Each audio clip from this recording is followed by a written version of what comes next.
Bonjour à tous, au programme du jour, l'origine des légendes urbaines.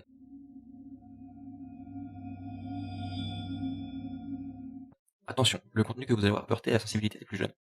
Mais ta chaîne elle parle pas de manga normalement? Ouais, mais c'est pas toi qui décide. Heureusement, je serai là pour vous rassurer. Une fois que tu seras utile, commençons donc par définir ce qu'est une légende urbaine. Une légende urbaine est un récit qui tient plus du mythe que de la réalité et vient de l'anglais urban legend, quel magnifique accent. Récit aux origines douteuses transmises de bouche à oreille ou sur les réseaux sociaux, les légendes urbaines sont rarement des légendes roses. Elles mettent en scène nos peurs les plus profondes. Tu veux dire nos peurs enfouies, c'est ça? C'est pas... moi j'ai peur de rien, de toute façon. Cependant, elle peut tirer ses sources dans des faits réels, mais se déforme et s'amplifie au fil des récits. Par exemple, dans une légende, un travailleur devient aveugle à cause du port de lentilles de contact. Ces dernières auraient fondu sous l'action du chalumeau et seraient restées collées à sa cornée. En 1967, un ouvrier qui portait des lentilles de contact a effectivement été blessé aux yeux par l'explosion d'un disjoncteur. Mais il a retrouvé la vue en quelques jours, malgré des lésions à la cornée. Des événements vrais ont donc été amplifiés ou réduits. Les légendes urbaines ont traversé le temps, il en existe des anciennes comme des plus récentes. Bon bah jusque là on n'a rien eu de très traumatisant, hein.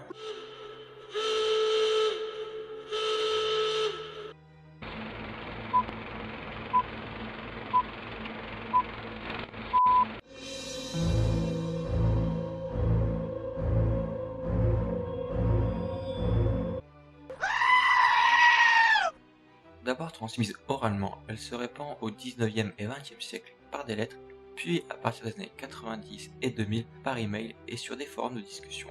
Avant de s'appeler Légendes urbaines, ce site est appelé Histoire exemplaire pour référence aux exemplats du Moyen-Âge. Les exemplats sont des anecdotes utilisées par les orateurs pour leur portée morale et pour servir d'exemple. Le but est donc de dissuader les gens.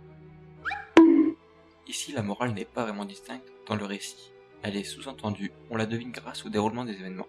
La justice semble planer et frapper ceux dont le comportement s'écarte du système. On parle toujours des exemples, je vous rassure. La légende urbaine est ensuite relayée sur de nouvelles plateformes virales en 2010, les réseaux sociaux, Facebook, Twitter, etc.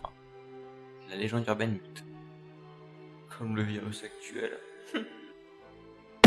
On parle alors de creepypasta, pour les légendes urbaines qui se propagent sur internet. Le terme est la contraction de creepy, qui veut dire effrayé en anglais, et copypaste, donnant pasta, l'action de copier-coller. Rien à voir avec les cas. Popularisés par des forums de discussion autour du jeu vidéo, les creepypastas ont abouti à la création de véritables mythes, qui franchissent même parfois le cadre de la réalité. Le Slenderman a par exemple fait parler de lui après une tentative de meurtre en son nom par deux adolescents américains. Il s'agit pourtant à la base d'un simple canular créé par un internaute en 2009 sur le forum Something Awful, dont une discussion demandait aux contributeurs de modifier des photos pour les rendre effrayantes. Il faut également savoir que de plus en plus de légendes urbaines sont adaptées au cinéma depuis des années, avec des films comme Amityville, La Maison du Diable ou encore plus récemment la saga Conjuring. De manière plus générale, pour certaines personnes, les légendes urbaines permettent le discernement. Elles illustrent parfaitement ce que l'on doit et ce que l'on ne doit pas faire. Elles nous mettent en garde contre les dangers qui pourraient se présenter à nous au coin de la rue. Yeah, boy.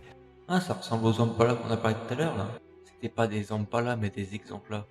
On retrouve des récits conservateurs et souvent xénophobes, qui nous incitent par exemple à nous méfier des inconnus plutôt qu'à leur accorder notre confiance. Logique. L'inconnu est souvent vu comme dangereux ou contagieux. C'est d'ailleurs souvent celui-ci qui est à l'origine des récits. Cela dit, ce n'est pas toujours le cas.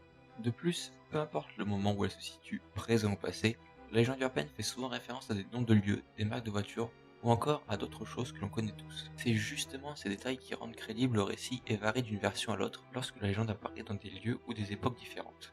Si on suit ce principe, on peut imaginer qu'à une époque, la Dame Blanche montait dans une diligence. Pour parler de légendes urbaines un peu plus récentes, on a eu la camionnette blanche où des enfants étaient enlevés à bord d'un utilitaire de couleur blanche pour le trafic d'organes pour finalement devenir la figure d'un homme pédophile. Cet exemple de légende a déclenché de véritables phénomènes de lynchage auprès de toutes les camionnettes blanches. Mais il faut retenir une chose de tout ça. Cela a permis d'augmenter notre attention sur le phénomène d'enlèvement par des inconnus. Chaque individu est de ce fait plus vigilant sur ce qui l'entoure. Suite à ça, la rumeur est devenue une quasi-légende circulant d'une ville à l'autre. Par contre, c'est toujours d'actualité, hein. Ne montez pas dans un véhicule inconnu les enfants. La plupart des légendes urbaines sont donc de sombres histoires au contenu négatif. Elles mettent en scène des peurs que l'on peut relier aux conditions de vie, tant plus que l'accent est mis sur les inconnus. Et dans la société actuelle, nombreux sont les inconnus, ou presque, qui rythment nos vies. Tous les commerces qui vendent des produits sont pour beaucoup des inconnus à nos yeux. Une confiance doit donc s'installer entre chaque personne. Il existe bon nombre de légendes urbaines à ce sujet. Par exemple, dans les années 90, on racontait qu'en Allemagne, un homme serait tombé dans une cuve servant à la fabrication de coca et se serait dissous. Oui, le gars aurait littéralement fondu dans la cuve. Lorsqu'on aurait retrouvé son squelette, toutes les bouteilles de coca fabriquées à partir du contenu de la cuve auraient été distribuées. Pour ceux qui se posent la question, c'est complètement faux. Pour finir, il existe une autre catégorie de légendes urbaines circulant sur internet, baptisée glurge. À tes souhaits. Le glurge vient de l'onomatopée anglaise imitant le vomissement. C'est une histoire perturbante, souvent mélodramatique, qui va jusqu'à mettre mal à l'aise le lecteur. Le but est de faire réagir le lecteur et de le faire adhérer à la morale sous-entendue. Pour conclure, les légendes urbaines étaient d'abord des anecdotes pour inculquer une morale, puis ça a légèrement changé pour permettre de discerner le bien et le mal et avertir des potentiels dangers.